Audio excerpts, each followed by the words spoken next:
তথাপিও এটা বিষয় ইয়াতো বাৰে বাৰে উপস্থাপন হৈ আছে যে নতুন চাম অনীহা, নতুন চামৰ অনীহা, কিন্তু নতুন চামৰ অনীহাৰ লগতে কিন্তু পুৰণি চামো অনীহাৰ সন্মুখীন হৈছে। আজি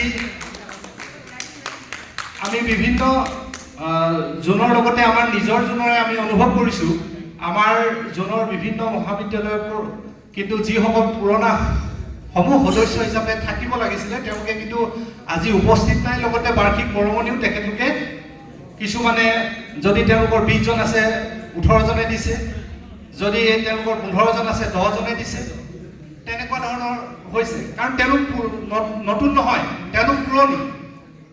সেই পুৰণি চামেও অনীহা কিয় প্ৰকাশ কৰিব লগা হৈছে, এই কথাটো কিন্তু আমি বিশ্লেষণ কৰিব লাগে। নিশ্চয় ইয়াত আমি বিশ্লেষণ কৰিলে তাৰ সমাধান পাম বুলি আমি আশা ৰাখিছোঁ, কিয়নো আমি আশাতে এই সংস্থালৈ আহিছোঁ আৰু আশাতে আমি এই সংস্থা জীয়াই ৰাখিব লাগিব। তাৰ লগতে আমি আমাৰ মণ্ডলে 19/12/2025 তাৰিখে এখন সভা অনুষ্ঠিত কৰিছিলোঁ। তাত বিভিন্ন প্ৰস্তাৱবোৰ আহিছিল। সেই প্ৰস্তাৱৰ প্ৰথমে এটা শৈক্ষিক প্ৰস্তাৱ আমি ক'বলৈ বিচাৰিছোঁ। ডিব্ৰুগড়, যিহেতু আমি ধেমাজি ঢকুৱাখানা মণ্ডল, আমি ডিব্ৰুগড় বিশ্ববিদ্যালয়ৰ অধীনত আছোঁ। ডিব্ৰুগড় বিশ্ববিদ্যালয় NEP আমি কাৰ্যকৰী কৰিছোঁ। NEPৰ লগত আমি NEPক আমি আগুৱাই নিছোঁ।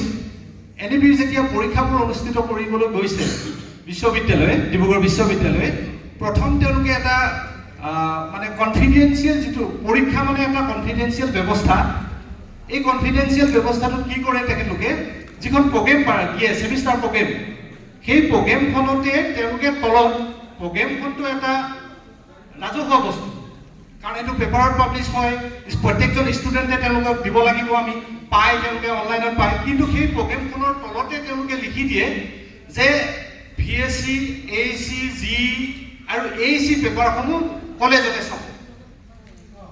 এই কথাটোতো যেতিয়া কলেজ ছাত্ৰজনক কৈ দিয়া হয়, তেতিয়াহ'লে সেইটো কনফিডেন্সিয়েল ক'ত থাকিলে পৰীক্ষাটো? এইটোৱে কিন্তু মানে আমাৰ ছাত্ৰসকলৰ আগত বা ছাত্ৰ ছাত্ৰীৰ আগত আমাৰে সমস্যা হৈ যায় যে তেওঁলোকে ভাবে আমাৰ কলেজতে চাব। আমি কি কয়, যেতিয়া আমাক কয় কলেজতে চাব, আমি তেতিয়া তেওঁলোকক কি উত্তৰ দিম? কলেজত নাচাই বুলি আমি তেওঁলোকক ক'ব বিচাৰোঁ যে কলেজত নাচাই, তোমালোকে পৰীক্ষা ভালকৈ দিয়া। কিন্তু যেতিয়া সেই ভয়টো তেওঁলোকৰ নাইকিয়া হৈ যায়, কলেজতে চাব, পাছ পাই দিবই, তেতিয়া পৰীক্ষা ব্যৱস্থাটো বিধি পথালি হয়। আমাৰো যিটো সন্মান অসন্মান আছিলে, সেই সন্মানটো অলপ ক'ৰবাত লাঘৱ হোৱা যেন আমি অনুভৱ কৰিছোঁ। 1 নম্বৰ। 2 নম্বৰ হ'ল ডিব্ৰুগড় বিশ্ববিদ্যালয়ে সেই পৰীক্ষা সংক্ৰান্তীয় আৰু এটা সমস্যা অনুভৱ কৰিছোঁ আমাৰ মণ্ডলে। সেইটো হৈছে 4খন পেপাৰ, এতিয়া 6খন পেপাৰ থাকে এটা ছেমিষ্টাৰত।